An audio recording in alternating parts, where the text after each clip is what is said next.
everyone. How's everyone doing?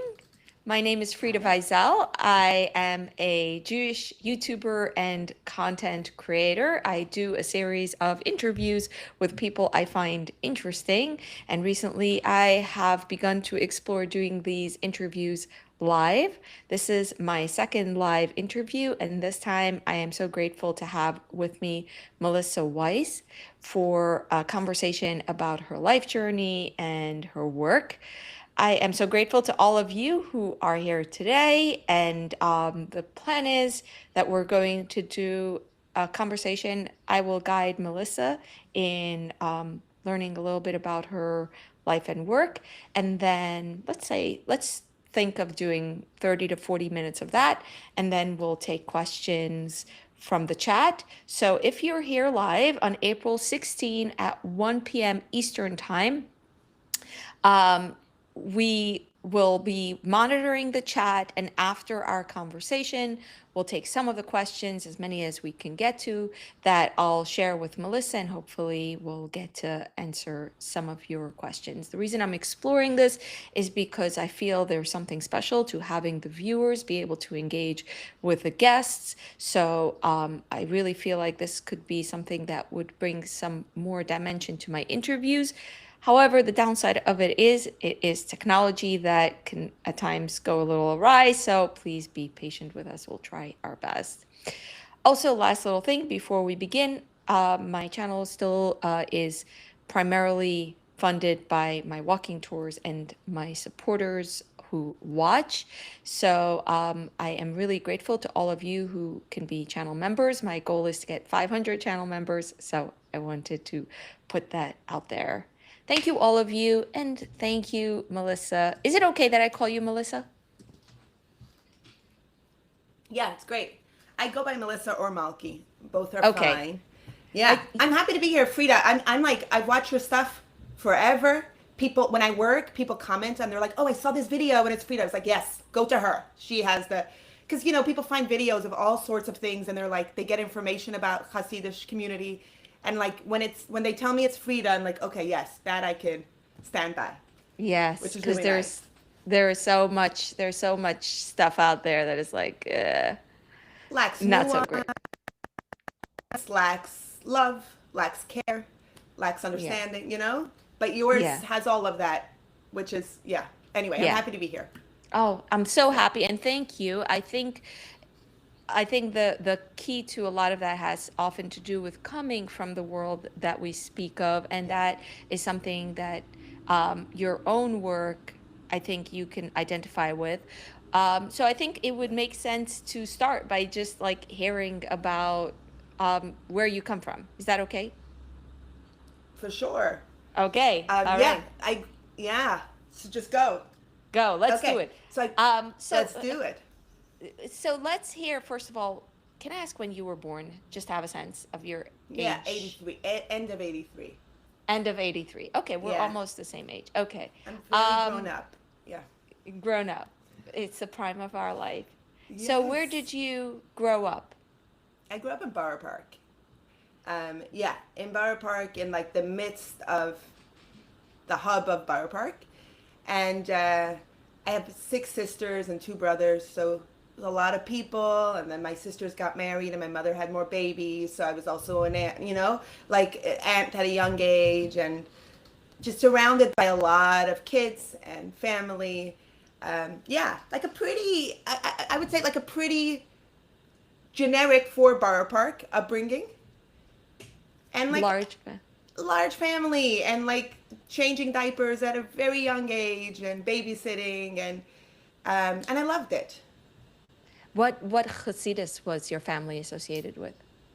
We're like Satmar gestimmt. I went to Satmar, but my father didn't go to the Satmar Rebbe. Like he went to the old Satmar Rebbe, not the new one. Oh, really? So we're like basic Hasidish. Yeah. Yeah. What number? Do you know about that, or that's not a thing?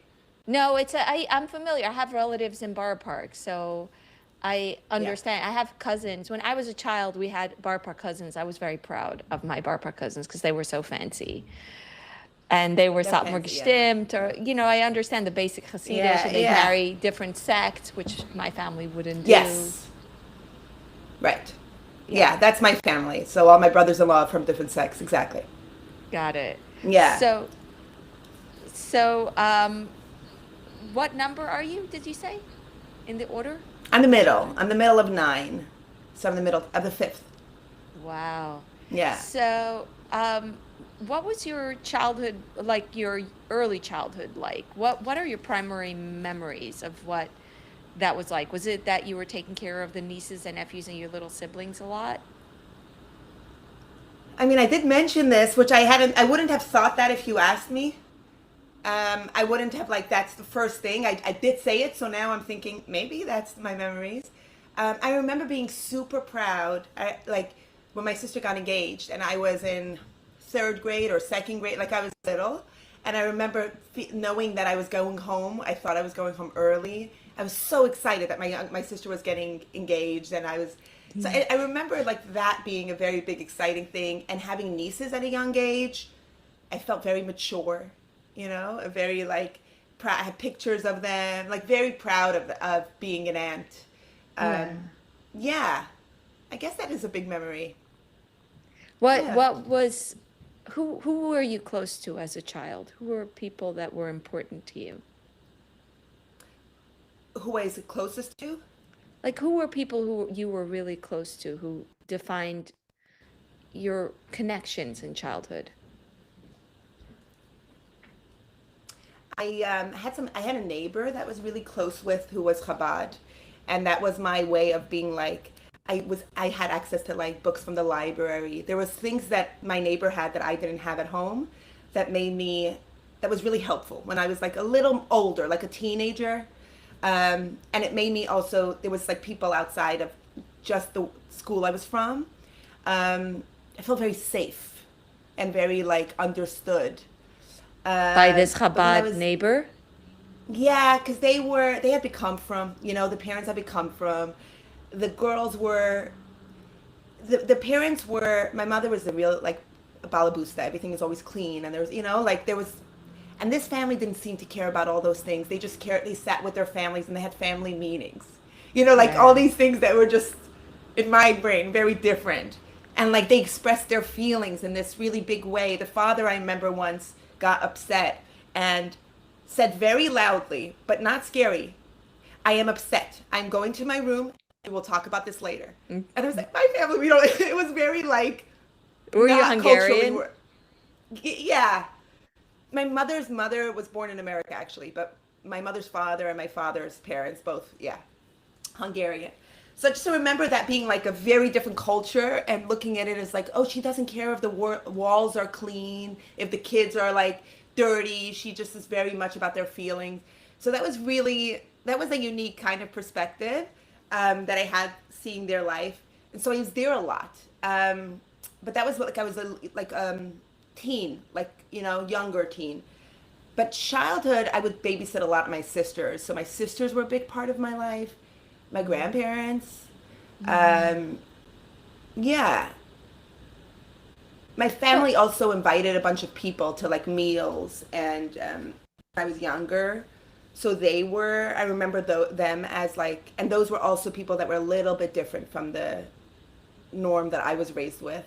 So I remember that being something that I was exposed to at a younger age.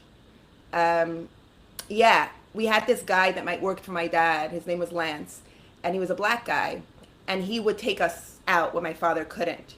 And it was Chalamoid, and he took us on a Chalamoid trip. And we all went in by ourselves, and they're like, you need an adult. So we were a bunch of Hasidic kids going to get Lance to be our adult. And I remember they were like, who is this guy to you? I remember the looks we would get with a bunch of Hasidic kids, and we liked him, he would carry on us, like, we were comfortable with him. So that was like, yeah, that's a memory that I remember people looking at us like, this is weird. wow, that's cute. Um, Yeah. did did you feel in early childhood like you were restricted? Early childhood, not at all. I think we were a bunch of girls, and I remember like we would sing Zmirs together. Right? At the Shabbos, we would sing Zmirs together, and my father always it never was a thing that it was women singing.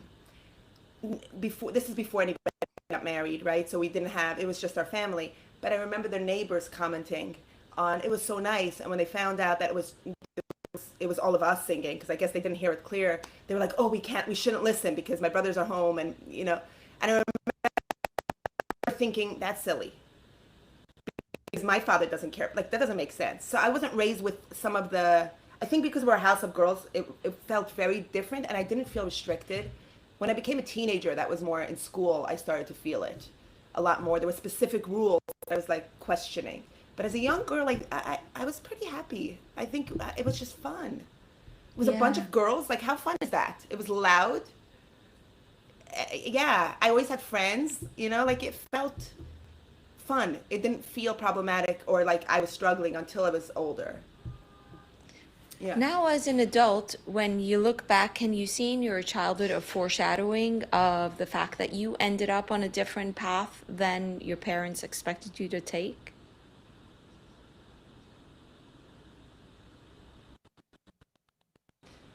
It's a very good question. Uh,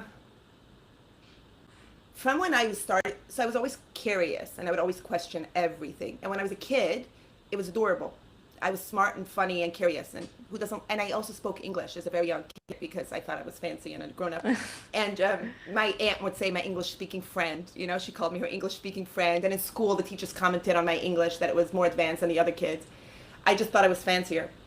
And I love speaking Yiddish now. Like, I love it. I love speaking Yiddish, working Yiddish. So yeah, but I think that I was. When I was younger, I don't feel like I was that different. I was sensitive and curious, and it was considered very cute. And when I got a little older, it wasn't so cute anymore, being sensitive and curious and questioning. It started to become a little, so that's when like the teachers would say not to ask those questions in public, because it might confuse other people. And that I felt like what had been never a question before. It had been like, oh, a curious kid.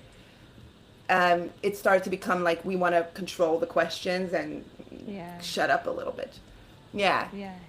So I don't know. It's a very good question. I don't know. I wonder about that. I actually struggle with it a little. I talk about it in therapy. Why me out of all? And my sisters are brilliant and they're passionate and they're curious.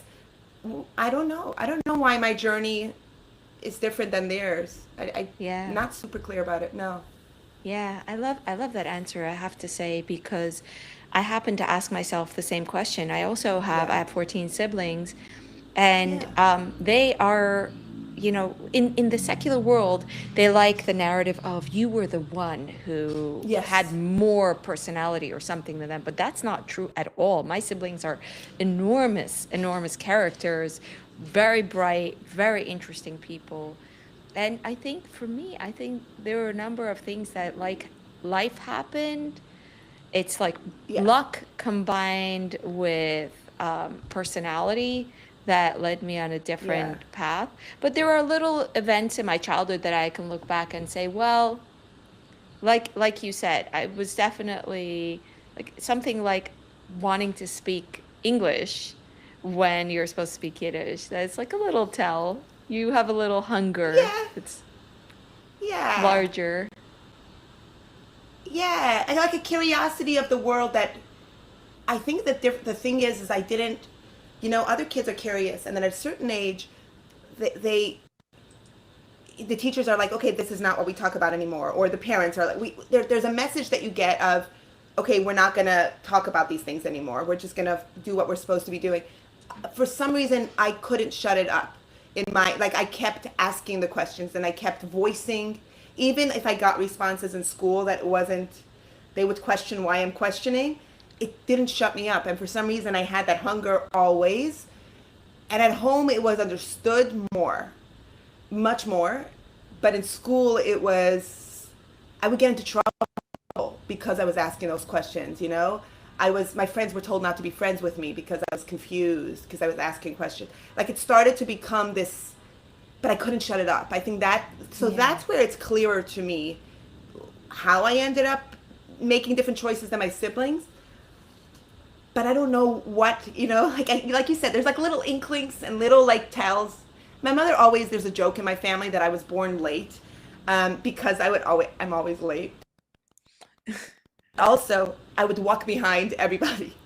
So I would like, I think I was very curious about how the world worked outside also of my community. I was just curious about things that maybe other people weren't. Um, and so that led me to want to know more about the world. And I did. You know, I found my neighbor, which was a little different. I remember I was in summer school, so we were wearing beige tights in high school. I think it was ninth grade. It was the beginning of ninth grade. I was wearing beige tights, so you had to wear seams. And my friend, she had a party, and I wore blue tights to her party because she was Chabad. And I remember my mom seeing this, and my mom saying, "Oh, I get it. You wanted to be like them." And that was like it's like a little tell of like, I'm going to make a different choice. So I had that curiosity, I think, and that intrigue to try to explore what is life, how are other people living. So yeah, maybe. It's interesting that your parents were they not very critical of you for instance, wearing blue tights to your Chabad friend? Because these are little tells that parents know are big red flags in terms of the child staying on the derech, on the path. You know, I think I definitely had, like, my mom and I butted heads as a teenager for a lot of things. She was seeing stuff that was hard for her. But this was one of those stories, I think, that she really tried. There were ways that she really tried to be like, okay, I understand. And maybe also that it didn't feel like such a big threat. It wasn't like I'm wearing blue tights everywhere. It was to my friend's house. I think in her head, it was categorized. She did tell me recently, like this past summer, that she said it was really hard to see that you were doing things differently, and I even thought about moving. She said not that they weren't they were like really nice people, but I can see that you were becoming different. And yeah, so she was concerned about it. Yeah. Interesting. Did God play an important role, like Hashem, faith, in your childhood? Yeah, I very, very much believed in God. And I also believed like I had a personal relationship. And I remember when I was getting into trouble for asking questions, I would say, in my head, I would think, why would Hashem put those questions in my mind? That means it's okay. Like I somehow knew that they were wrong for telling me not to ask questions because Hashem wouldn't have put those questions in my mind. It still got in, the doubt still got in, and the self-judgment got in. But like in my head, the way that I fought those narratives and continued to ask questions is I really believed that Hashem was on my side. He knows what I'm thinking, and I'm not coming from a bad place, and my intentions are pure, and I'm just curious. I want to know more. And I went to summer school, so we didn't learn inside any text, right? We would get a photocopy of what they wanted us to know from that week's parsha or from that halacha, and I would always ask what came before, what was the context. I always needed to know more. And then we had 18-year-old teachers or 19, they didn't know, you know? But some of them, it became this little power struggle, and I would go home and learn in English by myself and then come back and be like, but Rashi said this, and the Rambam said this, and this person said this. And I remember them saying, who do you think you are? You're not like Rashi. And I was like, why? Why could they ask? Why can't I ask? There was something about me. So I think my connection to God was very much my connection to like, I wanted to know more of what I was learning. I wasn't doing goyish things. I wanted Jewish things, but I wanted to know more. So it was a complicated thing for them. And I think at least in my family, they didn't push back on that because my father appreciated that wanted to know more. So it made it a little harder to figure out how to deal with me, I think. Wow, I have to tell you, just hearing you talk brings back so many memories. I think of anyone whose story I've heard, I relate to this the most. I also felt like I'm in the right, and therefore, not in everything, but in many things, I had a feeling Yeah. like God would appreciate what I'm asking. It's coming from a good place, and you are Yeah. wrong in Yeah. criticizing me. And I really get that. And also the walking behind everyone. To this day, I like to sit in restaurants in the corner, you know? Then you can see everything. To observe? Yeah, to observe. Yeah. So maybe that's that through line. I'm curious if Yeah. that's like everybody, like not everybody. If that's People other leave for different people. reasons, but like, yeah, to I just like think want to witness the world. And I think the world we come from is very much a world where you have to be in it, and if you like to be the fly on the Yes. wall, then that is, I think, sometimes creates issues with fitting in. I have a Yeah. question. Was there anything that happened in your childhood in general that you would say was particularly challenging or painful outside of what we had talked about? I think the big, the big thing I think was the teacher telling my friends not to be friends with me, and finding out that's like a wound, right? And like finding out about it. So because my friends told me that they had people, other girls in the class call them up to try to become their friend because the teacher told them that I was a bad influence. And there was one particular teacher that she would tell me, your questions are great questions. Come to me after class. Some of the girls can't handle it. So I opened up to her, not personal stuff, but like she knew how my mind worked because I was asking the questions. I would come to her after class with a bunch of questions, and then she told people not to be friends with me. And Oh, it was a real betrayal. And I remember when I got married, my mother invited her because she thought I had liked her. Because my experience, she didn't know the updated version that she had done that. That was a very big pain point. That thinking yeah. I can trust her, and then she told people I was not a good influence. Um, so yeah, I think that was super painful. And I was called an apicaitis, and I was called, I forgot to say, I was called an apicaitis, and like I wanted to be enlightened, and masculine. They use like a maskil for me. So my asking questions started to become, why am I trying to be enlightened? And I remember one time in class, we were having these conversations, and the teacher said, okay, we all have some doubt or some questions, but in the end we send our kids to, well, in the end you'll send your kids to Satmar, right? And I said, no, no, I have questions, and they're real questions, and I can't just do something because that's what I'm told to do. So that was like, as a teenager, that was really, really hard. Really, really Yeah. hard. I think, like you mentioned, there's certain stuff that happen in life that guides you in certain ways. My father actually says that I didn't leave. My father says you were pushed out, and he said that you were told that you weren't, the way that you were thinking was wrong, and it wasn't. And those teachers that didn't understand how to navigate that. And again, they were very, very young, but the message got in that, and then, like you said, I thought I'm right, they're wrong. So clearly the system is off. Yeah. Like clearly something I can't deal with this system, and this is not my place. Because I saw that as I get older, I understand the context so much more, and I see it differently. But as a kid, it felt very bad to be bad when I didn't mean to be bad. I was like, Yeah.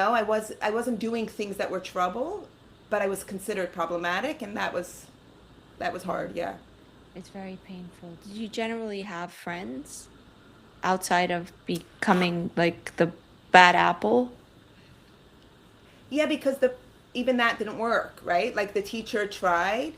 Yeah, my sister said this recently, which is she said if anybody asks why you left, it's not because you weren't popular. You had tons of friends.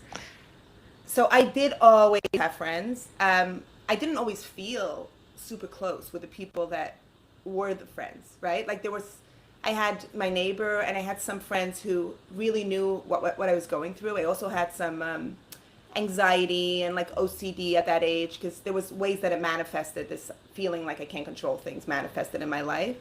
And I had like two friends that was very close with. I had a cousin that I was very close with. Um, so yeah, I think I forgot your question, Frida. Yeah, I was Trying to talk. asking. Yeah, I was asking. No, I think you answered the question. If you had friends, I get the sense that you were popular. I can see that you were popular. I think for a lot of people who hear our stories of coming from the Hasidic community, they don't realize that growing up a woman in this world is being a very social creature, and our place in the female Yes. hierarchy. Do we have friends? Can be so important. So when a teacher pulls aside your friends and says, "Don't be friends with Malki because she's a bad influence," the degree to which that creates a wound is like, Yeah. it's such a betrayal because your entire world is defined by these friendships. Yeah. Thankfully, it didn't work, right? And this wasn't my general friends. This was like close friends, the ones that I did open up to, the ones that knew that I was struggling. Um, and they knew me, so it didn't work. They told me that they were asking those girls, why are you calling me? You're not, like, why are you suddenly calling me? And then they said, it's because the teacher said. So they let me know. So at least I felt held in that, not like everyone was against me. It was the teacher was wrong. But yeah, it's such a social, my mom always wanted me to have more friends. I'm more the kind of person that I had one very close friend, two very close friends, like one-on-one relationships. And then I was part of bigger groups, but they weren't my close friends. But my mom was used to big groups of friends. She grew up in Williamsburg and had tons of friends. And she would always tell me, you need to make more and more friends. It was it's an interesting thing because I hadn't really thought about it, but it is true that growing up as a woman in this world it's so social. Everything is with your friends. I mean, it's Shabbos, even when you're supposed to be home, is with your friends. After school is with your friends. You go to Benos or like on everything, even when you don't have school hours, everything is friends. Yeah. Yeah, it's a big part of, yeah. We got one question that I want to ask you before I move on to something else. Stage is asking for an example of things you might have questioned. Does anything come to you? Yeah. I questioned, how do we know that Judaism is the right religion? Because there are other people living different religions and follow them really strongly and believe that that's the right way. How do we know that ours is right? And it wasn't coming from like a deep, I didn't know enough. I wasn't learning comparative religion, but it was, yeah, there's other people in the world. Why do we do this? Ultimately, actually, my dad answered this question he said, we don't really know. We all get wisdom. Like, this is what my grandfather did. This is the way that we understand life and the lens that we see the world through. And this is what we kind of inherited. Because I've had that conversation, but yeah, that was a big one. Another one was, why do men go to the mikveh? Why don't women go every day to the mikveh? And that became this like bad question because I don't know how much of your audience knows, but like women go to the mikveh based on the menstrual cycle, but men go every morning. Hasidic men often go every morning, and I was like, wait, why don't women go? So those were questions that triggered things. I see. It touched the nerve. Yeah. Interesting. It touched the nerve. Yeah. I mean, anything that's related to reproduction and sex, you're not, you can be potentially messing with the wrong thing if you're asking about it. Obviously, the question of why men go to the mikveh is such a banal question, but to those who know the secrets of the mikveh. Yes, the secrets. The secrets. Right, and I was so innocent. I was just like, I don't mean anything bad. Like, I'm just literally asking you about every single day go to the mikveh. That's got nothing to do with the secrets. Yeah. But yeah. What happened after you left school? Did you get married? I actually left school for 12th grade. I went to seminary in England. I went for 2 years to not Hasidic. Yeah, the new Manchester, which isn't Hasidic. And so I actually got a tutor to learn inside and to learn Aramaic a little and like Rashi and stuff. And so that was already me being different. And then I actually wore blue tights or socks. I became a little bit more modern. Were your parents okay with it? I had a sister who was married and was a little bit more aware. Her husband was more aware about like psychology, and things like that. And I was struggling with OCD and anxiety.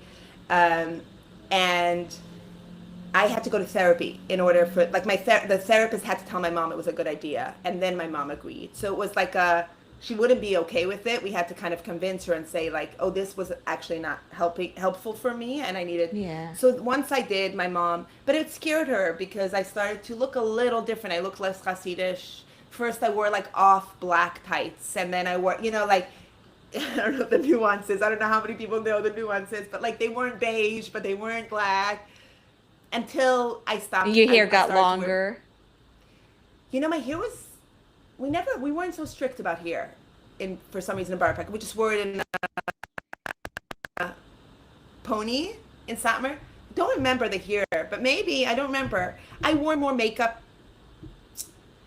and by style. It was more my style changed. The kinds of stuff that I would wear, maybe my tops were a little more fitted and my colors. I wore more colors that my mom just thought weren't classy. They weren't Hasidic. They weren't Heimish. They weren't Hungarian looking. They didn't look fancy. And I was wearing more like, which these days is more common in the Hasidic world, to wear more comfortable clothing and t-shirts. They don't, like my siblings and my nieces wear more casual stuff. But when I was growing up, that wasn't happening. And so my mother really hated that. And, pajamas. I wore pajama pants and pajamas. Wow. My mom didn't like that. So things like that. And I had my freedom because I was in England, and I would go shopping with my friends, and I met people from different places in the world, and I had rabbi, but the same thing started to come into play, because I did ask a bunch of questions, and we had like a seder, we had night seder, we had a chavrusa, and then in the end, I had a rabbi tell me that it's a shame you weren't born a boy, because as a woman, it's not necessary, like the way that I'm thinking. So he's the first person that told me on the nose that, and it was actually kind of a relief, because I'm not a boy, that's not my story, but I knew that I was asking questions that were good questions, and that it's just there was no space for it, and I was looking for a place for it. That's why I went to seminary. Like, I was learning. I wanted to learn, and I would learn with these. We had rabbis on the corner, like four corners, kind of asking if, in case you had questions, you have a chavrusa, and then you can go ask the rabbi. And in the end, I started to learn with this rabbi basically for like a month straight before he told me this, and it was sad, but also a relief, because it was someone finally said it very clearly what was happening. Yeah, Wow. When that's a big memory. yeah. Did you get engaged? You came back after seminary and you got engaged? Yeah, I came back after seminary. I was there for 12th grade and for seminary, so for 2 years. And then I was very strong about not wanting to get married till I was 25, but it didn't work out. And I remember when my mother, they told me about this boy, and he was from Babiv, and a little different. They were like they worked really, really hard, because even with Babiv, like Babiv boy is different than a Satmar boy or a Pupa Yeah. or Vishnitz. It's still different. Not so much girls, but the boy. But they worked really hard to try to find someone that was a little bit more worldly, and he asked questions, and they tried to they worked really hard. And then How old were I you? said I didn't, 19. Not And quite 25. not even close. Not even close. I know. And I needed to meet the parents first. I didn't want to do it super Hasidish. And I said, no, that's not the right boy for me if I need to meet his parents before I meet him. But they told me a story that he met a different girl before, and they thought they were getting engaged, and then the parents really objected to it. So it was just like, and so I didn't want to do this story of, going to like Pathmark or ShopRite and standing on the aisle. That's, It my happened to sisters, me, my yeah. sisters have done it. It happened to you. Did you have to go At Walmart, to like yeah. one end of the aisle and then they pass? Exactly what happened to me. So it happened to my future sister, and mother-in-law passed. from the behind, right? Or Yeah, from the behind. other end of the aisle. Yeah, then, okay. She went like behind me and checked me out, and then called the matchmaker. And it was her mistake to have said that she's okay with the next step, but that happened to me. Oh my gosh, yeah. And I didn't want to do that. So they owned a store in Boro Park, and I said, I'm going to walk in. I tried to do my own thing, I walked into the store and I said, hi, I'm Malki. So I didn't want to do, and then I met his mom, and his father came out, and then his father said hi, and then his father left. But I found out that they had the glass, like he was behind the glass that I couldn't see him, but he could see me. So they were both watching me. And then they said yes for the next step. And, I got really lucky, actually. He was a really good man, really, really good man. In the end, like, our lives weren't going in the same direction, but they really, and I appreciate that my parents tried so hard. Like, he was a nerd in the way that he would cut class, leave yeshiva to go to the library. And, and he knew about art, and he knew about things that, like, my parents knew that I needed. So I appreciate that they tried. Yeah. Yeah. How many dates did you have with him? So that's another thing. I thought I was going on dates, because I'm not doing the Hasidic system. But it was 3, and we got engaged, and we went to like a restaurant we were supposed to have our date, like go out, and then it was raining. Somehow we couldn't figure out something, and we went to we went to my, sorry, my, I gotta just plug in my computer. You're running out of bed. That's okay. Yeah, we went to my sister, and we had our date there, so it was very much. And our last, I don't remember what we did the second date. And our last date we had, we went to a restaurant. We took separate cars because my parents weren't okay with him picking me up. My mom wasn't. But it was a restaurant that my brother-in-law owned in Manhattan at the time. He owned it for like a year. And so we had our own floor there. It was like this fancy restaurant. Everything I thought I'm doing on my own was really very much, I was sheltered. And, it was like, we're going to a restaurant. We're going out on a date at a restaurant that my brother-in-law owned, and my other brother-in-law was there. My sister was there. It was like, so yeah, it was 3 dates. And then he said, okay, do you want to take the next step, or do you want to take this further? I don't know if it's me that's frozen or. I think our connection is not so great at the moment, but I'm hearing you. It's like good. sometimes your like video is a little janky, jumps a little, but I'm following you totally okay. Okay, good. Yeah, sorry. Okay, about that. great. No, can I ask if you were attracted to him? Frida, what kind of question? What are you asking? How do I know? What are you asking? I don't know. Sorry. I'm curious. How would I know? Like attraction wasn't a thought, right? Like, I don't know. It's a very confusing thing. I think about this with my sexuality. It's a very confusing thing because we don't meet people based on attraction. We meet people based on value system and what your future looks like. Which honestly, right now at my stage in life, I get there's wisdom. There's wisdom. I get it. But I didn't think about if I'm attracted to him. I felt seen. I felt seen by him. I felt like he understood this part of me. Like I wouldn't have to not ask the questions that I wanted to ask. Like he appreciated how I was thinking, and he was a little different too. It felt like, oh, this is a person that I'm not going to have to fold myself into something to be with. So that's what felt good. Yeah. Yeah. Yeah, I get it. Attraction. Very much. Did you know what you were attracted to? Who you were attracted to?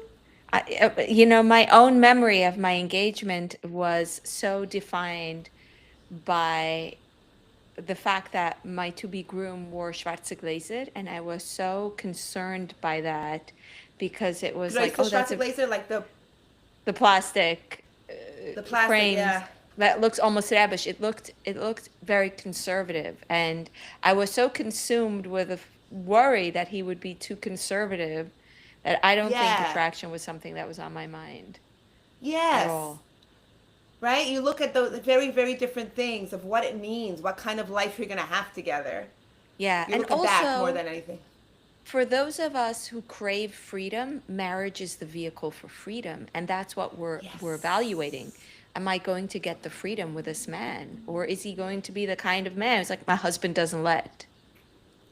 Yes. Which that was never something that I would ever be okay with, and I think my family knew that.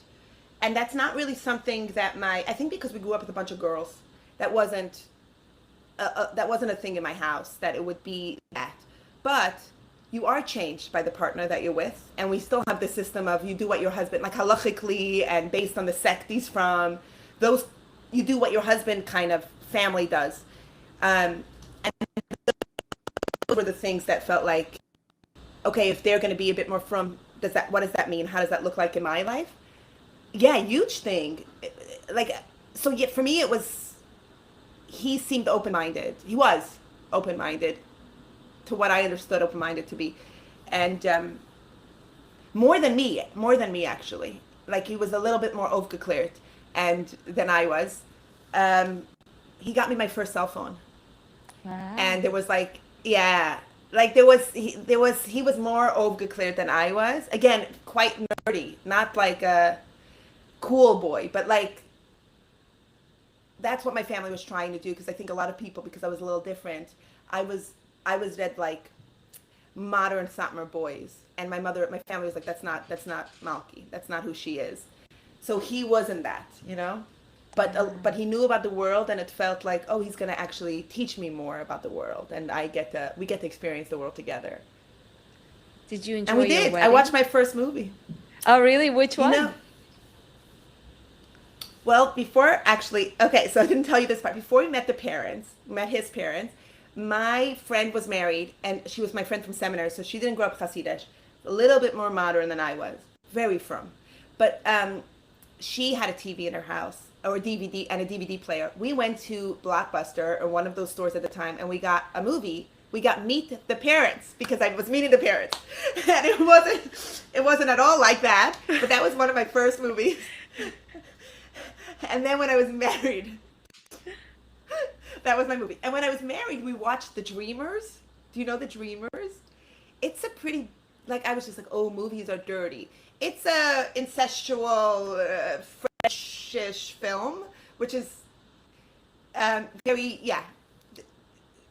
I was like, oh, movies really are dirty. But I watched I that with my see. husband. He knew movies a lot more than I did. And yeah, when we got married, my sisters were really embarrassed, because by the mitzvahs, when we held hands, we were smiling at each other, and none of us were looking down and davening. We were looked like we were in love, and they were like, that was super uncomfortable. So Wow. we didn't do it the right way, apparently. Yeah. So yeah, I was excited. You were Again, like you excited. said, it's such an important thing to think of, that like that's freedom, and that's, you get to live the life you want. And this was someone I felt I could do that with, and we were engaged only for 3 months. It was a really short engagement, but it felt very exciting. I was very, yeah, I was thrilled. I remember my father saying, like, okay, I was so excited that my father said, let me know how you feel in the morning. Like, let me know how you feel. This is when I got engaged, not after the wedding. But just, I was so excited. He's like, sleep on it. Uh-huh. So Wow. yeah, How did you learn about sex? Did you have a college teacher the traditional way, or you already knew? you know,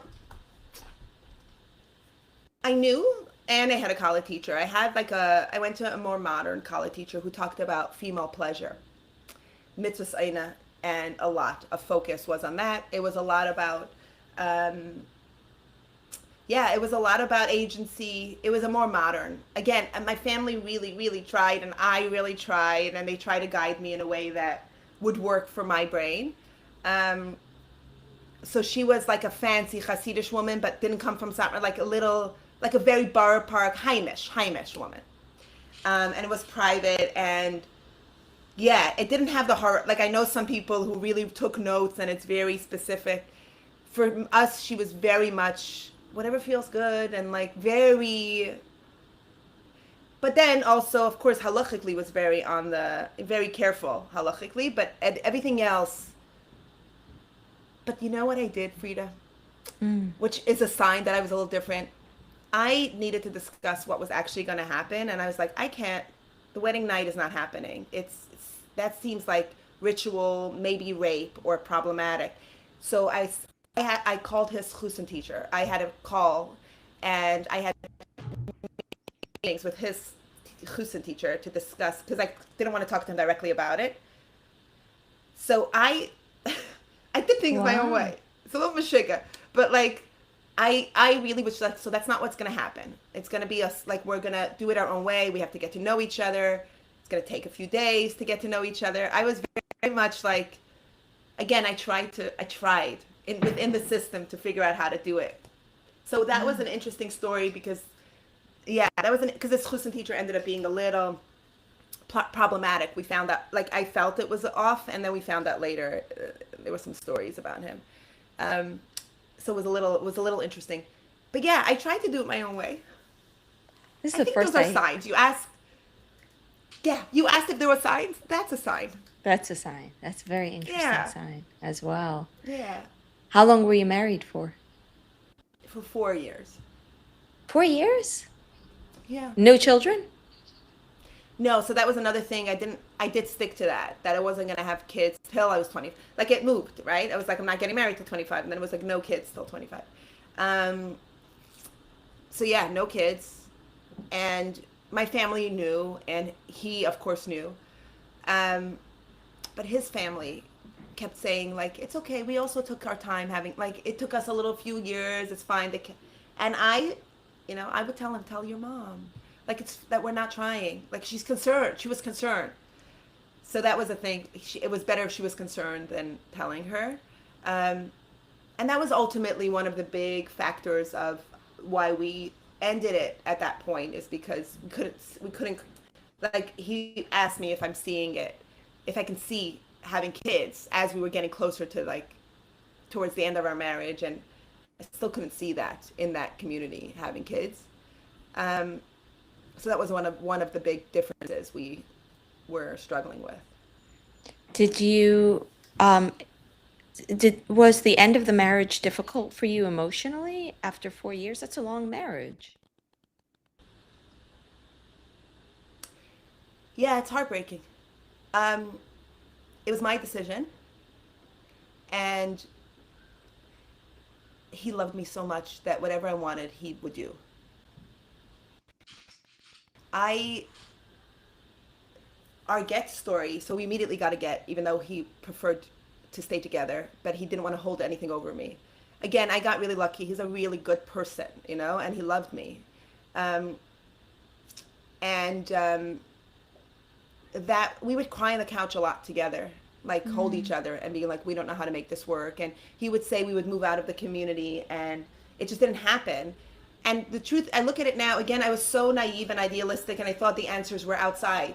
And the answers are not outside. Like, I'm living in the secular world. Happiness does not come from outside. But, like, I didn't know any of that. I didn't, Yeah. like, I was young and I was idealistic and saw things quite black and white. And I was like, I can't make it work here. And my friends were all having kids, and somehow everyone was able to make it work. And I felt like I couldn't fit into this box. And he never really asked me to fit into the box. But yeah, for me, that was super hard. And we had, I mean, our get story is also, like, insane. He called them before we got separated, and he called them before, to let them know that they need to be sensitive to me, and that, so I didn't come with a shaitel, and I didn't, and one of them spoke to me in English. They played bad cop, good cop. One of them spoke to me in English. Both of them spoke to me in English, as if I had forgotten Yiddish. And they were like, one of them was like, women feel like they have to do everything, and like feminism they talked about. And the other one said, no, it's okay. They should be able to do whatever they want to do. And they were having these conversations, and we were crying. The two of us were crying. And they said, are you sure you want to end this? And we said, yeah, but they could see that there was love. And they kept questioning, maybe we should go to therapy, maybe. And I said, no. And then as they went and wrote up, the two of us were kissing, and they saw. It was really confusing, and we were crying, and he was holding me, and I was sitting on his lap, and, like, we were kissing at the base. Like, it was a really weird, really, really weird. And then they were like, are you sure you want to do this? This doesn't seem. And we said yes. And then after, when we're supposed to get the get, you're not supposed to touch, right? So you have to, like, drop it in the hand. There's a whole, like, skit. It felt like a skit. We were giggling like kids. And we finished that, and we went out for lunch together to celebrate. And then we kissed. It's heartbreaking, because it was so much love. It felt like it needed to end because we weren't going on the same path, but it wasn't something we really wanted to end. It was very, I needed it to happen then, but it was painful. Yeah. And then even after we separated, we kind of got back together. I don't remember if it was before the get or after the get, but we separated a few times. It was hard. It was my thing, because I was trying to figure out, he was then trying to maybe see if he can be more frum, because we weren't so frum together. And he thought maybe that was the issue. And then, like, I couldn't be religious for him. for somebody else. And yeah, it's a painful chapter. It was a beautiful chapter and painful. Yeah. Yeah. You know, I'm so touched hearing this because I think some people live very clean, very tidy lives, and some people um, have to have to explore, and it involves sometimes so much pain in the process. And it's very hard to hear because it's very, you know, you're very young and you really sometimes have to know yourself, or you can't lie to someone and be religious for them. Some people can, and I have no judgment of them.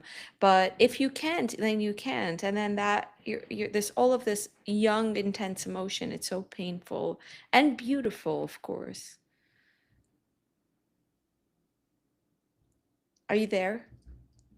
Oh, I think I lost you.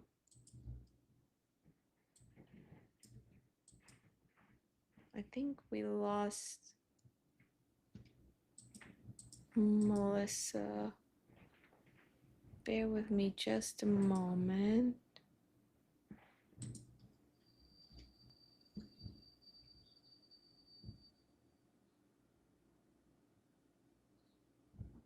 That is true. Better to be honest. Let's see if we get Melissa back. Okay. We lost the stream.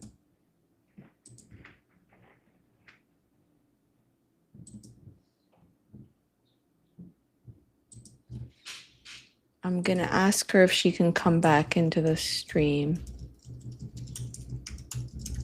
This is not unusual for video recording. This morning I was supposed to have an interview, and after like 40 minutes of trying, we gave up. But unfortunately, it happened live. I'm so touched by Melissa's candor and her story, and it brings up a lot of feelings for me. Let's see if we can get her back. Otherwise, we'll figure out from there what to do next. Leave your comments and your thoughts, and I'll maybe read some questions while we wait. Joel says, what a beautiful conversation. Thanks to Melissa and Frida for sharing this, says Andrea, who's wonderful. Stage says, not having children was a blessing. What confidence for a little girl to call the Husin Rebbe. That's incredible. All right, let's see if we can get her back. I'll send her the link again.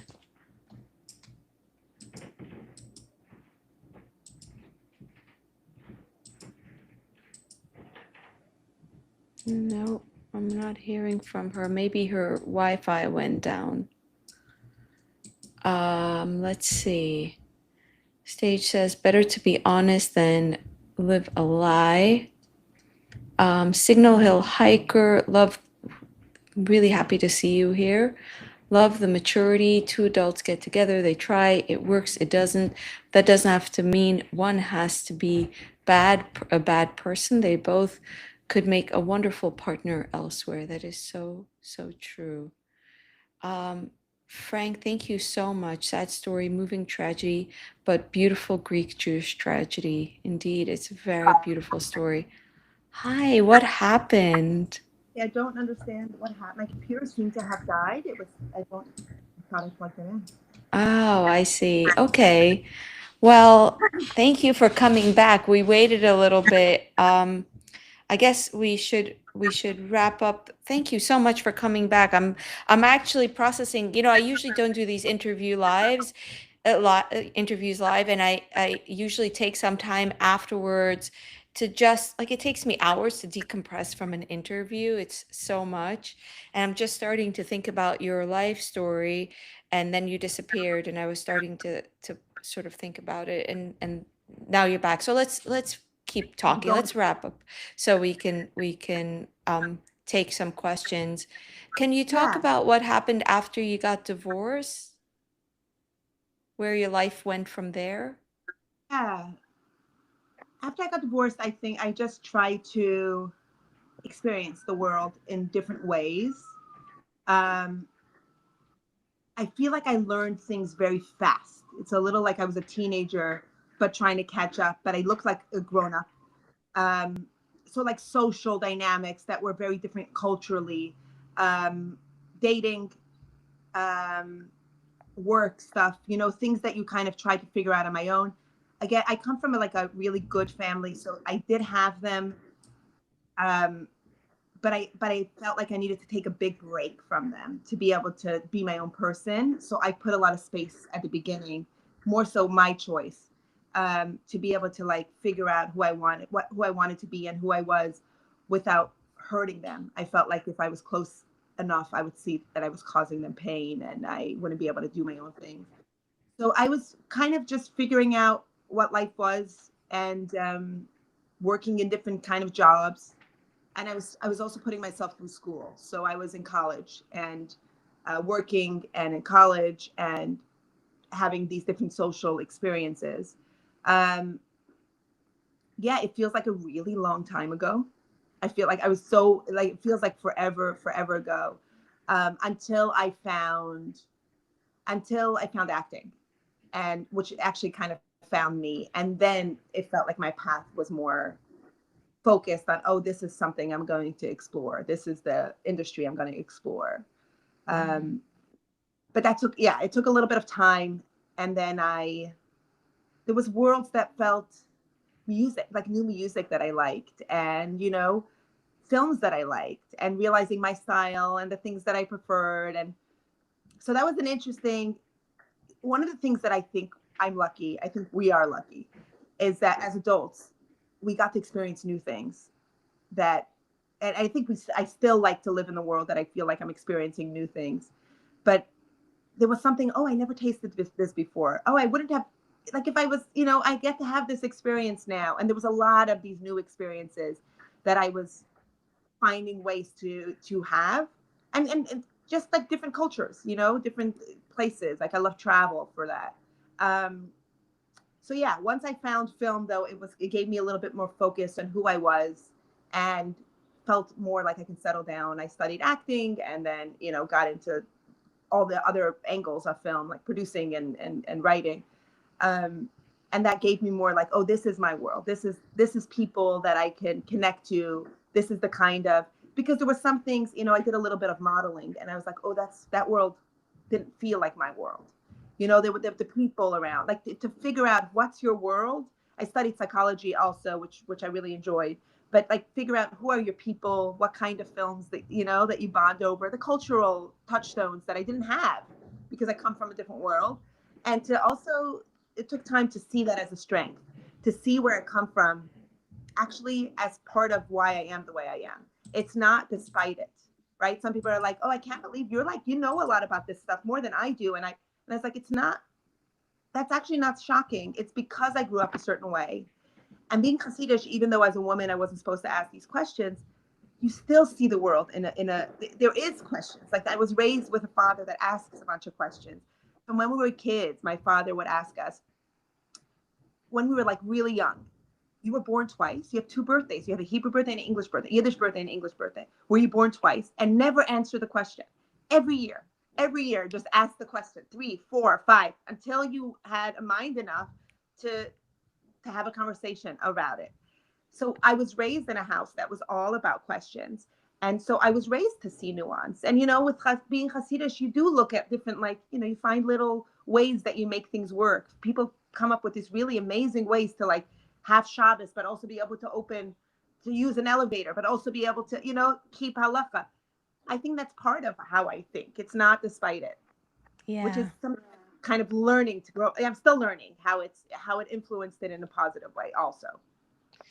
Also, I get a lot of questions from people who contact me and say, how do you build community after going through such a rupture of leaving your community? And I get this question from people who are from people who are, let's say, divorced or are going through a major move, or from or not from, whatever it is, for some reason they need to find a new community, and they really, really struggle with it. And I think your acting is an example of finding community that I think for a lot of people, this is a very, very important part of rebirth, so to speak, after you go through such a rupture, if you leave the community that you were raised in, if it's so tight knit. Um, Yeah, because like you said, there's so much social, like social thing is a big part, and you kind of lose that. Again, I think that's another. Did you find that you had to lose your social? Did you lose your social standing, or did you leave it? yeah, I like what your father said about being pushed out Hmm. instead of leaving. I think the story of saying I left knees, but I would definitely say I was pushed out. And of course, Yeah, when you're pushed out, you you leave. you leave. And similarly, yeah, there's a similar rupture with social worlds when you have to kind of be that caterpillar that turns into a butterfly. I Yeah. think it makes it really hard to hold on to these relationships where people want to see the caterpillar. They're like, "What's happening? You're changing. You're changing. Don't change." Yeah. And and you often feel like you have to pull away so they can let you go through your process. Yeah, it's hard, right? Because one of the things I think of my mother, and what would bring her comfort is every time I would talk to her, she said, "Oh, you sound the same. You sound like my Malky." And I said, "Mommy, I am your Malky." Like nothing, I think that there was so much fear that she didn't know the world I was in, and they want to keep you safe. And she doesn't understand my world. She doesn't know how to keep me safe. She doesn't know how to give me advice.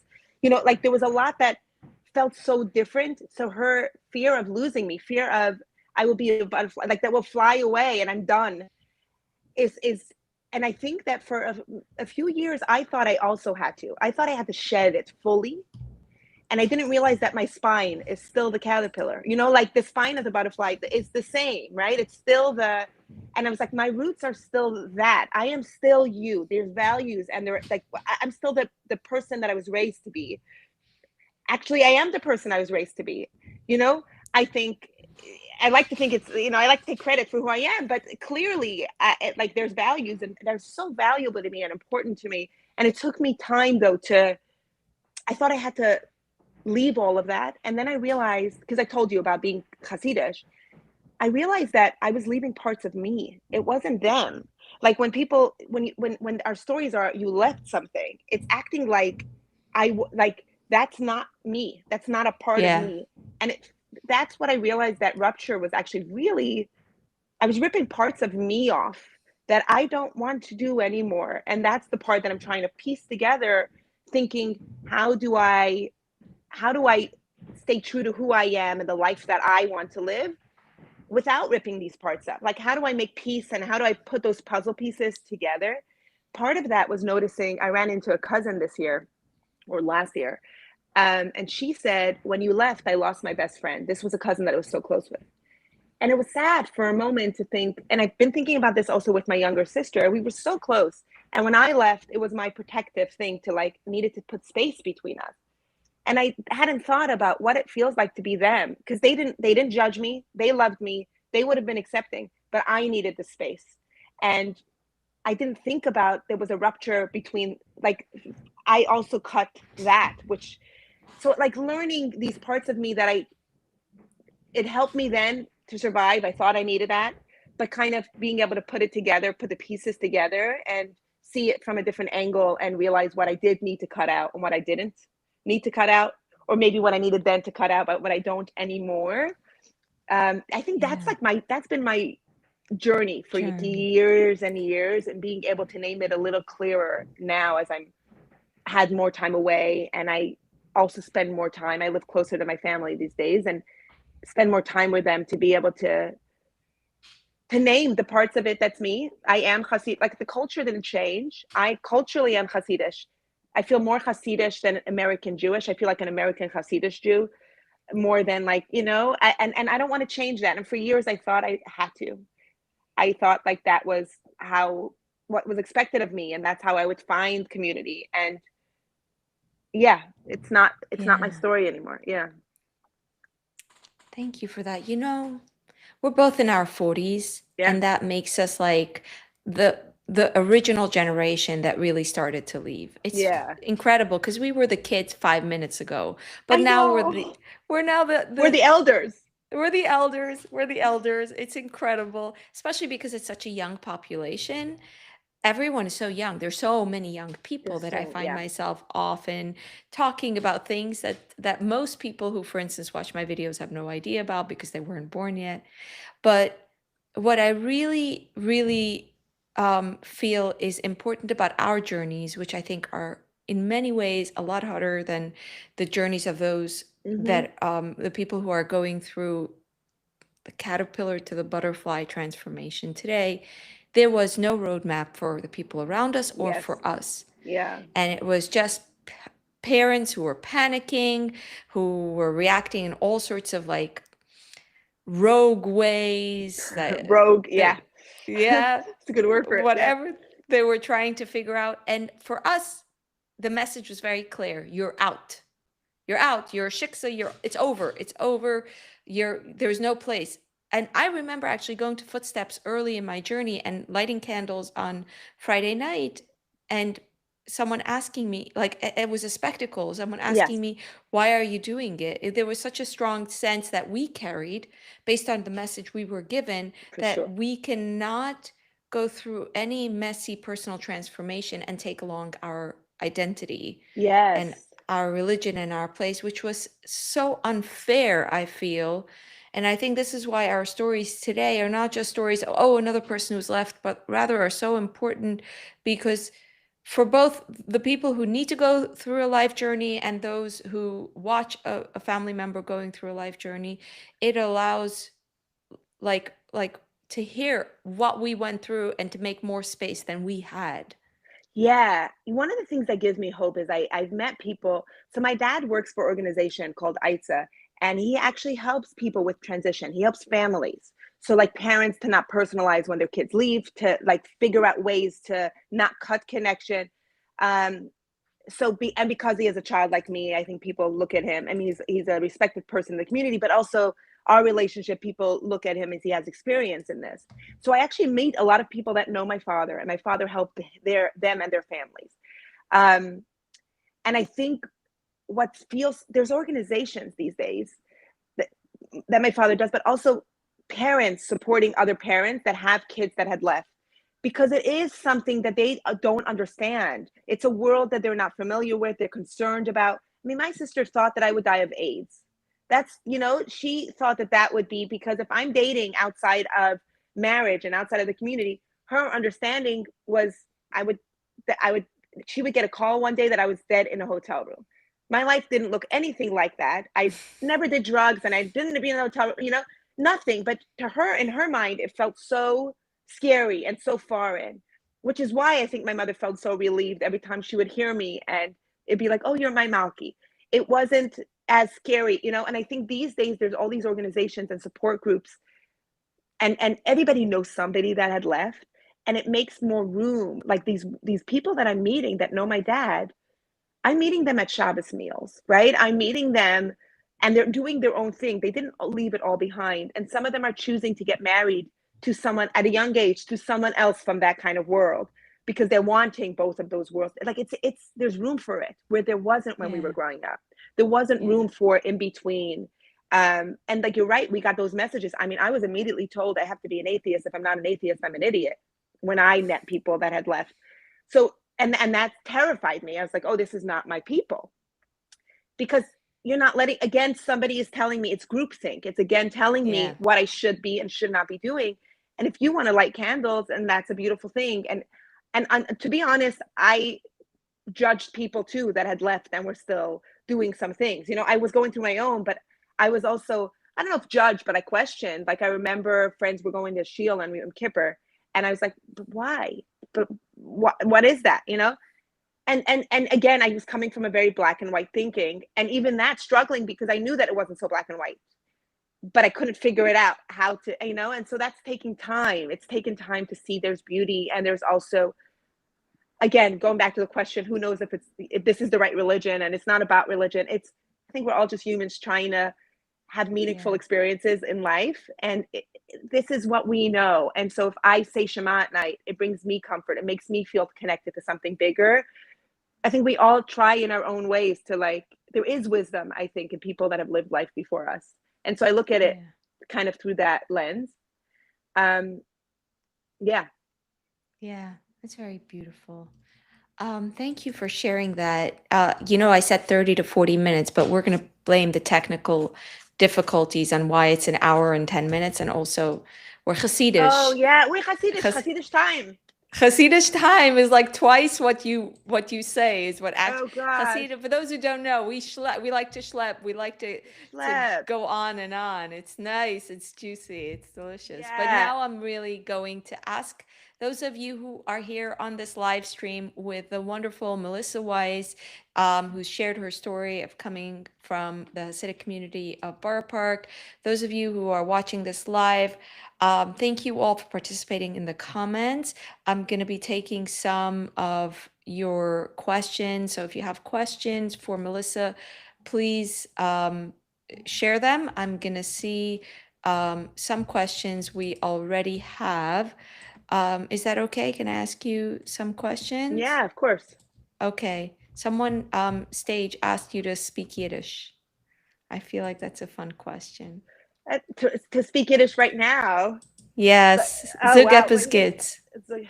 I should just so good. See, now on the spot. Ich weiß nicht, Ja, was zu sagen. So tell us, Zugens, wie du bist aufgewachsen in wie deine Sprache ist. Ich weiß nicht, don't tell us anything you don't want to share. Okay, you know, was hast du gehabt für Frühstück? Eier. Ich habe gehabt Eier.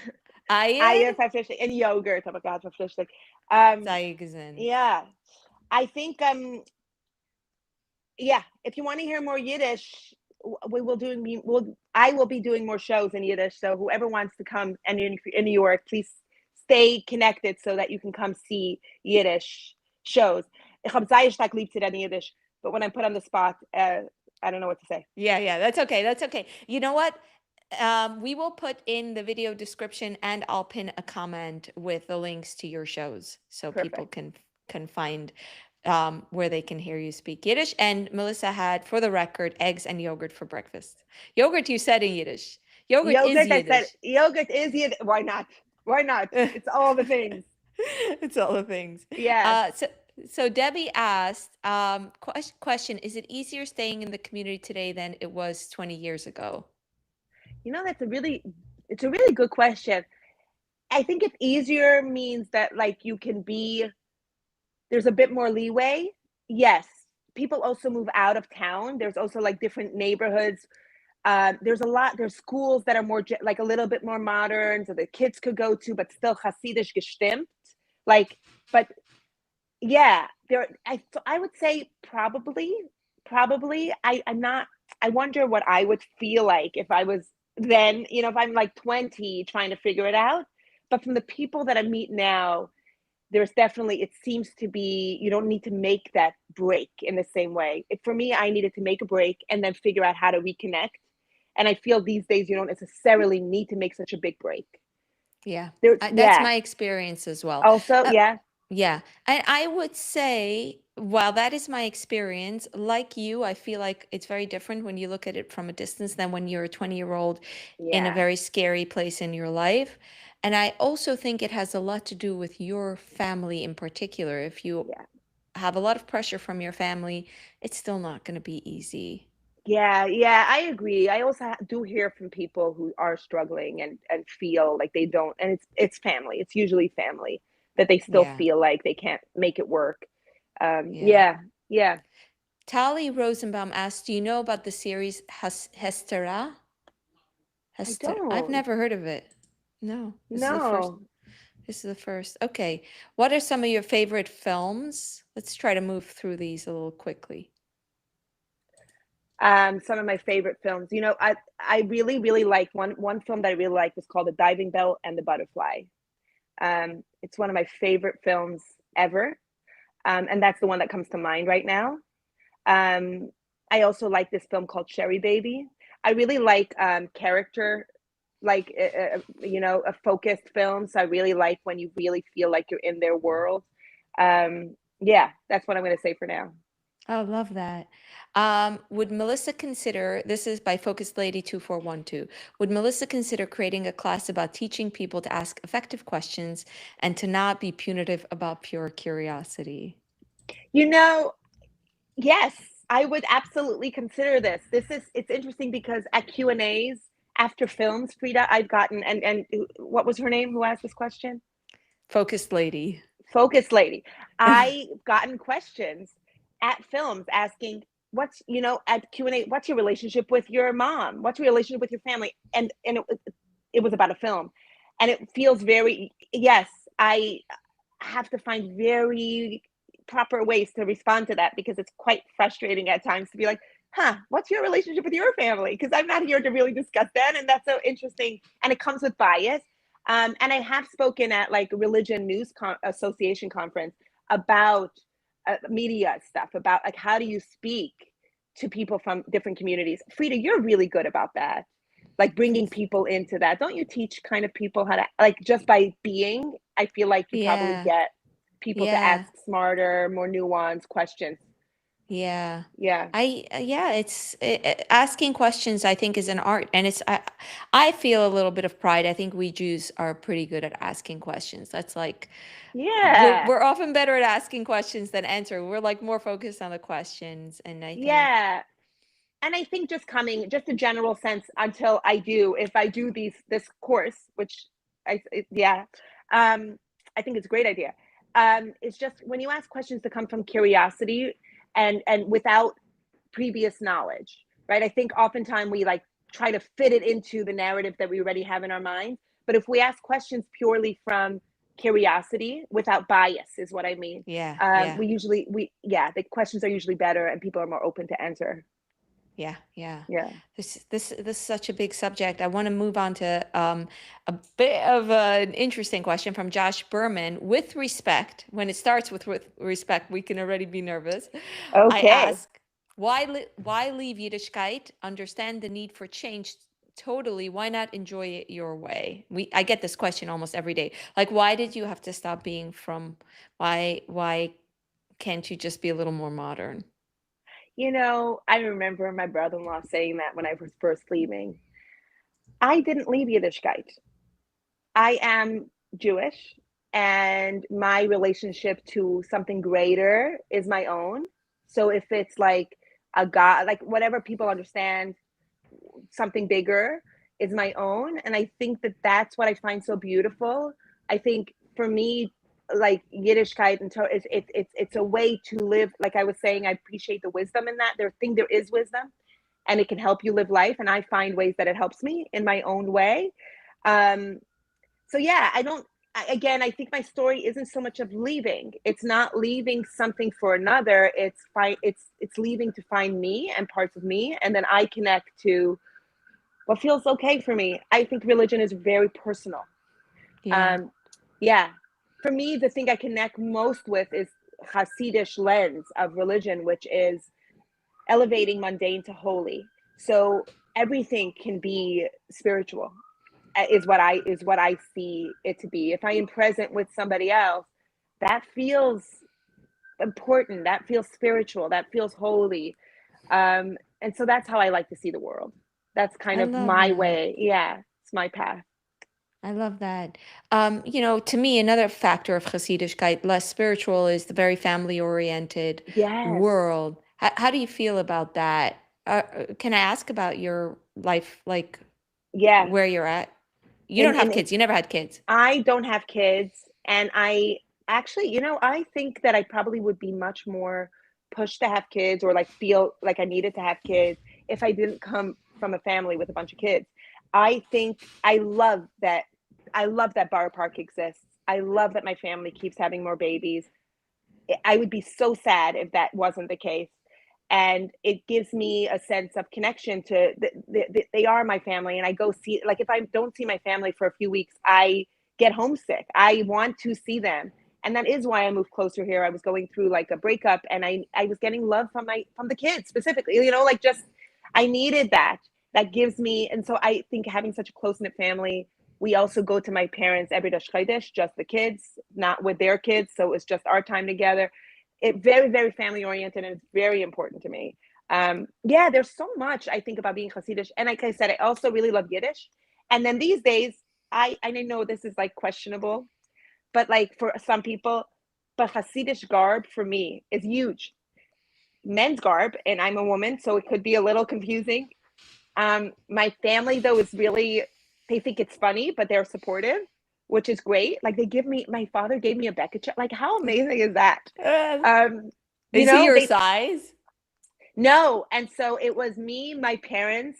My mother had found out that my nephews had given me Tish Becketches, and she thought it was for a play, because sometimes I'll collect like head coverings, wigs, whatever for shows. And I was like, no, mommy, I just really like them. And then she told my father, Malky wants a Beckett, because I was like, I better really want a heavier one. It's like, Malky wants a Beckett. So he went to his closet and took out one and said, this one is very heavy for me. Do you want it? And my mother was adjusting it on me and said like this, it was really touching. And she's like, oh, this is too big. He goes back to his closet, gets another. This used to be my brother's. He doesn't wear this style anymore. And my mother was like adjusting. So it was me, my parents, in like childhood bedroom, adjusting a Beckett. And it was really special. Like it's I have to explain to my mother, it's not a men's garb. It's a Hasidic men's garb. Like it's not like I'm wearing, it's like it's a coat. You would wear a coat, like nobody on It the looks like a street. trench coat. Exactly. So I did have to, because there is a thing about wearing men's clothes that my mom is not so comfortable with. But once she got past that, it's really loving, and it's not, nobody talks about it on the nose. But there's that, my grandparents, when my grandfather died, I got the kuchma. Out of everybody, and I wear it, and my family just accepts that. And my father gave me my brother's hats, and my brother gave me a hat, and like I wear them, and my family thinks it's interesting. But for me, what I'm saying is, I think for me, it connects me to my family, to the fact that, and to my heritage, to to my grandparents, to my ancestors, and it means a lot to me. Like I wear it in my own way, and I think it's stylish. I wear it for style, but it looks like that's all it is for. But it's really meaningful to me. And I think Hasidic garb is amazing. Like it's so. I want a shtreimel next. So if anybody, please, if any of your listeners have a shtreimel, like, please send it my way. Yeah, we're Yeah. making a note of it. Thank you. Yes. Yeah. My grandmother just passed away at 102, and Wow. she lived for the longest time she lived in the same place where she had this enormous digital clock. And I don't remember. I think my son was young, but I really wanted the clock. I felt like it would be perfect for my son. So I always would ask about it. And when I came to Shiva, my cousin said, Friday, the clock is yours. And I never thought I would get anything. Like it didn't even occur to me. And just thinking of that kuchma, when I think about how I Yeah. felt when I heard I'm getting the clock, which my son has even grown. Like when I wanted it originally, it was really for my son, but it was such a special moment. Like I felt Yeah. so touched to get that Yeah. from my grandmother. That's Yeah. beautiful, right? Like it's a beautiful thing. Yeah. Yeah, it's a beautiful thing. Yeah. Okay, And well, let's yeah. go ahead. No, I'm just I think that's another part. I think that like people don't talk about a lot, and when I share my relationship with my family, people are usually surprised. But I hear you say you're close with your family too, and I know, right, that you're a part of their lives. And I think that's a story that media doesn't show, that it becomes Yeah. a very like, now you're fully cut off. And I think it's important to know that that's not people's story, like that's not everybody's story. And Yeah. and especially also, like you were saying, for people that do leave, to be able to, you do have like a meaningful relationship with your family. And yeah, and I think also getting the clock also is part of that, right? It's like, Yeah. you're not other at that moment. This is your grandmother, this doesn't matter. Like it's a beautiful thing. Yeah. Yeah. Well, actually, on that note, I think this is the end of our time. So do you want to wrap up and just share what you want to, like, what your hope is in your work in the future as an actress, that you hope you can, what you aim to do through your work in terms of Yeah, public education? I think so. So nuanced representation is really, really important. And one of the things I have a file on and this is for some project that I'm working on, but I have a file on my computer, which is men holding babies. Men are involved in a family life, and we never see that in shows. And that's like a big part for me. It's like, I want to show that it's, yes, a lot of the work falls, there's a thing on the mother, but because there's a system, it's a machine that works. He goes out and makes money. But when you see families together, men are holding, how do you think she's holding 5 babies? You know what I mean? Like, you see men with carriages and strollers and really involved in child rearing. And I want to show that. I think that's really, really important. Also, people have an idea of like, look how women are dressed and look how the men are dressed. Are they comfortable? Like, this is not a sexism thing in the same way as we look at it through the secular lens. It comes from a different place. There's rules for both, you know, and there is gender divides and all this stuff, but it's not from a secular, it's not, you can't look at it through a secular lens and be like, oh, the woman is oppressed and she's covered. Look at the men, they're also covered. You know, like, you're coming from a different lens.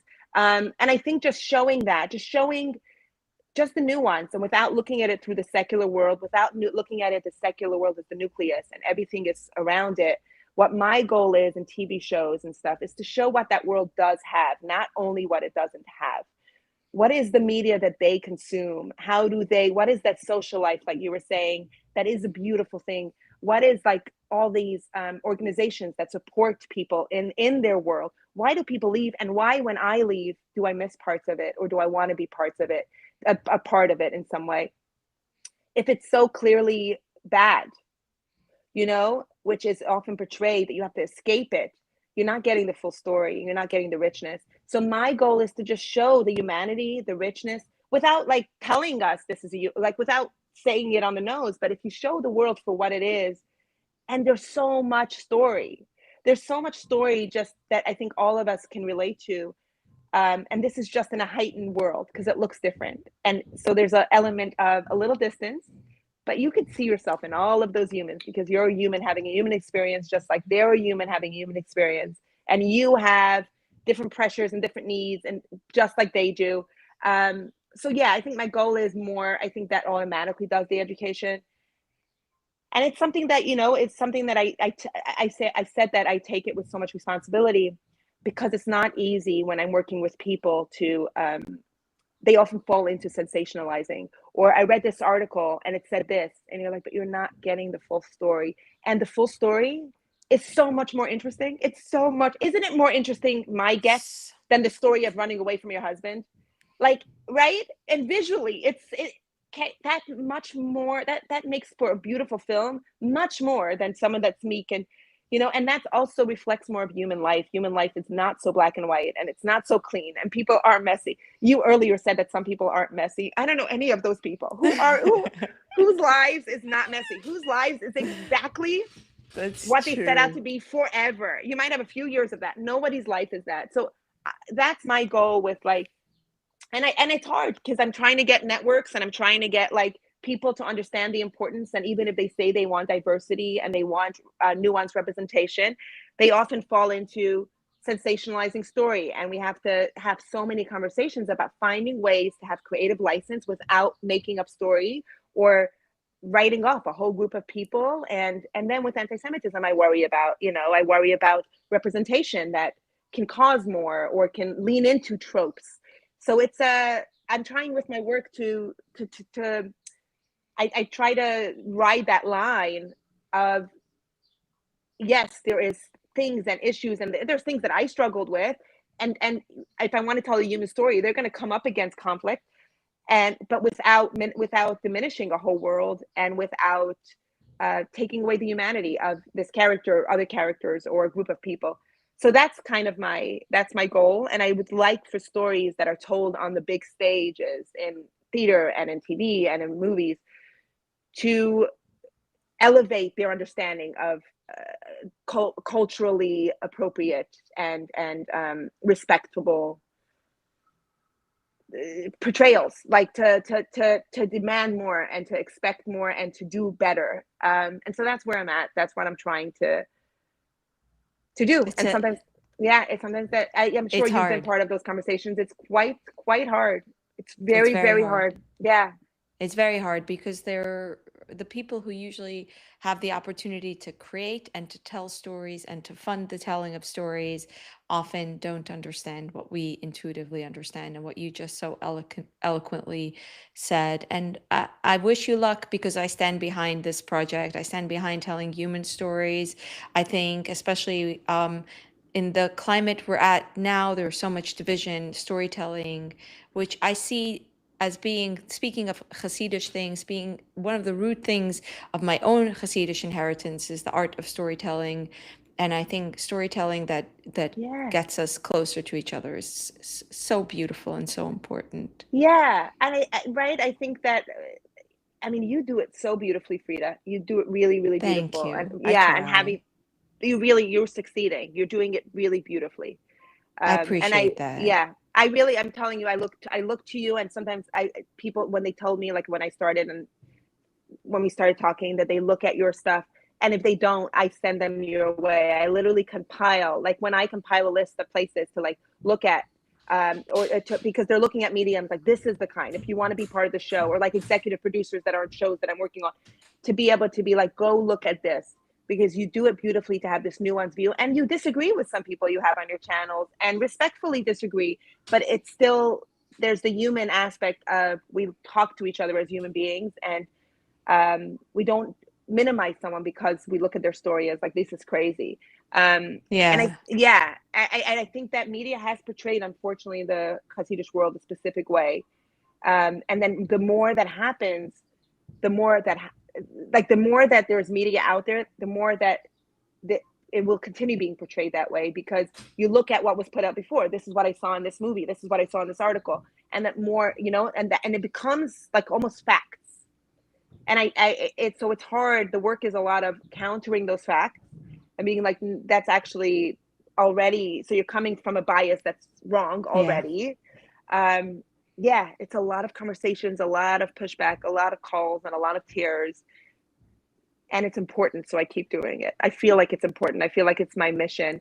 It's interesting. My niece said this to me. She said, I think you had to, because I showed her a script I was working on with a big network. And I was like, this is really triggering to me, and I'm trying to understand if I'm maybe putting too much effort into this, like maybe it's okay if it's a little portrayal that's a little like this. And she read it, my Hasidic niece, and she said, I think you had to leave in order to be the one to tell our stories correctly, like, and there's something, so it's also important that my family is, yeah, like I turn to them for a lot of that. And it's important that their stories are told correctly. And also, Frida, do you know any women that are meek? I hardly know any women that are I meek. know. I know. Only in movies. Only Only in in movies. movies. You grow up with so many people. Who is talking really kindly and calmly and following. And yes, there are things, but not the way that it's portrayed.